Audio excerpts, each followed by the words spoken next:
Hello and welcome on Watches TV. And with Beth, we just came out of this booth where we had a special professor telling us all about the novelties. And so for some of you guys, obviously, you know who we're talking about. Yeah, well, it was quite fun. Yeah. Changed. So, Beth, let's Yeah. go over the main pieces that we want to talk about. Let's do it. All right. I want to start with the 1908. Okay. I was so super impressed by the 1908. The Cellini line is being discontinued at Rolex, and you could say it's being replaced by this 1908 line. It's brand new at Rolex. It's their classic tribute to watchmaking, and I have to say I fell madly in love with it. Okay. That is huge for me, to love a piece so much right on first sight. And it has all the codes of watchmaking, but done in the Rolex way, with the certifications and the extra precision and so on and so forth. It's a beautiful piece. Came in two execution. Exactly. Was it, now I can't remember, white gold and yellow gold Yeah. White to gold, start yellow. with, and an exhibition case back. Yeah. Yeah. Exactly. And a special movement developed specifically for this timepiece. Yeah, exactly. And it was sort of a brigade hand, the hour hand, Yeah. but not quite. It was definitely Rolex, and then a sword-shaped minute hand, but very, very different from the sports watch codes. Definitely. Yeah, right, and very So- thin and elegant. Yeah. Really, really good. So you really liked it. Well, you could say. All right, so let's go more in the classical, sportier Rolex territory. And so there we saw obviously many new watches. Yes. But for the 60th anniversary of the Daytona, they came with the very first time with an open case back version on the platinum version. Yeah. And Well- kind of people were surprised by this, of course. Yeah, and so was I, to be honest. But it was definitely the Rolex Platinum Daytona with the ice blue dial as we know it.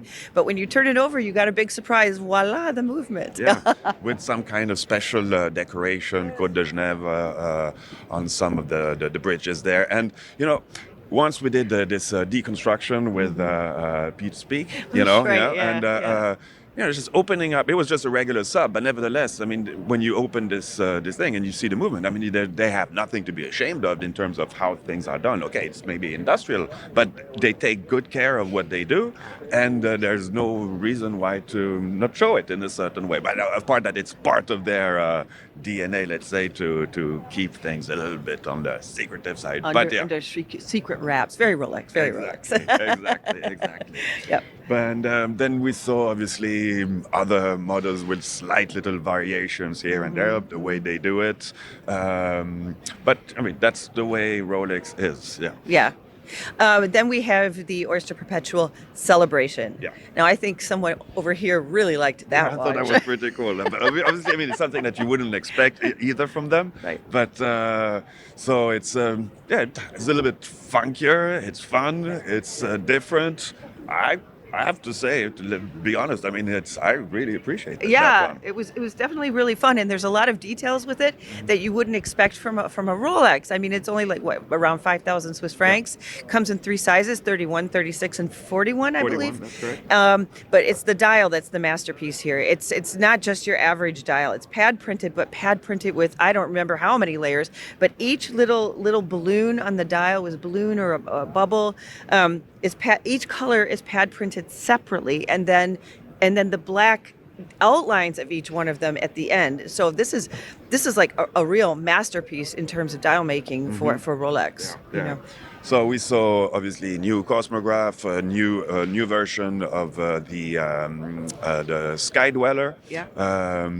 And on the more technical side, let's say, they came up with the Yachtmaster, brand new Yachtmaster. It's kind of in the line of what we had seen last year in terms of the use of titanium, because this time is a full titanium bracelet and case version. Yeah. Very light, very quite comfortable.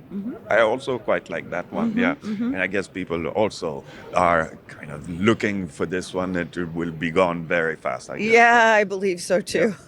And then we had the specialties, of course, the day dates with the stone dials, which are always among my favorites, because they use natural stones. They pick out the most beautiful slice of stone they can find. And we had one with a jigsaw puzzle on the dial. And the day date, instead of being the day and date, we had positive messages of peace and hope and faith and love.